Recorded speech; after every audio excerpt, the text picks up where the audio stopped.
Good morning student. आज हम class 7th का हिंदी का चैप्टर नंबर फर्स्ट बता रहे हैं। जो इसका टॉपिक है जो इसका नेम है कविता का हुआ है और भी दूँ। चलिए अब हम शुरू करते हैं और आपको ये बता दें कि ये किस राइटर का लिखा है। ये राइटर का नेम है राम अवतार त्यागी।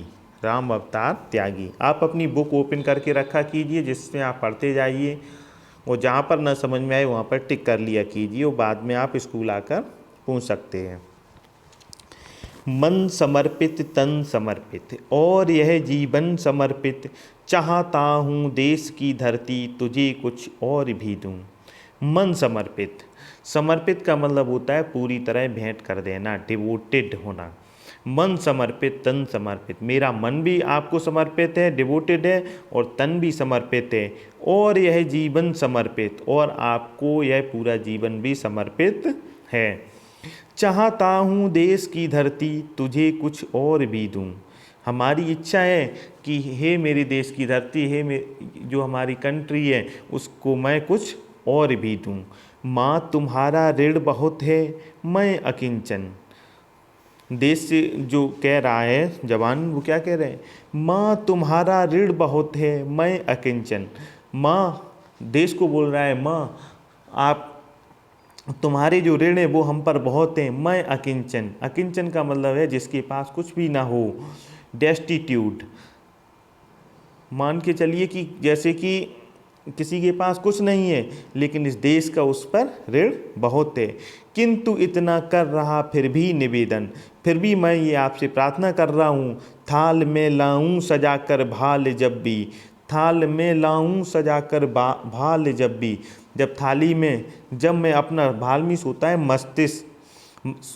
मस्तक को जब भी मैं, फॉरहेड, जब मस्तक को जब भी सजा कर लाऊं, कर दया स्वीकार लेना यह समर्पण, और दया करके यह समर्पण को मेरे स्वीकार कर लेना। गान अर्पित प्राण अर्पित, रक्त का कण कण समर्पित, चाहता हूँ देश की धरती तुझे कुछ और भी दूँ। गान अर्पित है, हमारे प्राण अर्पित हैं, रक्त का कण कण समर्पित, और जो भी रक्त है उसका एक एक बूंद समर्पित है। चाहता हूँ देश की धरती तुझे कुछ और भी दूँ, और मैं चाहता हूँ कि देश की धरती तुझे कुछ और भी दूँ। मांझ दो तलवार को लाओ न देरी, बांध दो कसकर कमर पर ढाल मेरी। भाल पर मल दो चरण की धूल थोड़ी, शीश पर आशीष की छाया घनेरी। मांझ दो तलवार को, मांझ दो तलवार का मतलब है कि तलवार की जो धार है उसको तेज कर दो। मांझ दो तलवार को लाओ न देरी, मतलब कि मांझ दो तलवार की, तलवार की धार को तेज कर दो और इसमें देर मत कीजिए। बांध दो कसकर कमर पर ढाल मेरी, और जो हमारी कमर है उस पर ये ढाल को बांध दीजिए।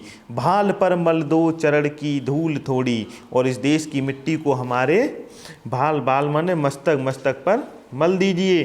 शीश पर आशीष की छाया घनेरी, शीश पर आशीष की छाया घनेरी, इस सिर पर हमारे आशीष मीन्स आशीर्वाद की छाप, के आशीर्वाद की छाया बहुत है।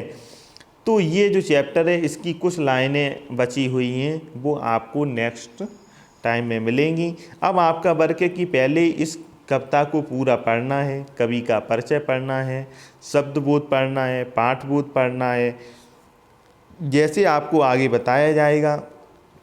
फिर आप इसमें से जो भी आपको हार्ड वर्ड का कोई भी मतलब समझ में नहीं आ रहा है तो उसको आप स्कूल में आके संपर्क कर सकते हैं। और इसमें क्या है कि कविता में इसमें जो शब्द आते हैं इनको ध्यान से पढ़ने से, अकिंचन है, भाल है, समर्पित है, आशीष है, इनके आपको सही में हिंदी मीनिंग समझ में आने चाहिए। चलिए ठीक है, थैंक यू।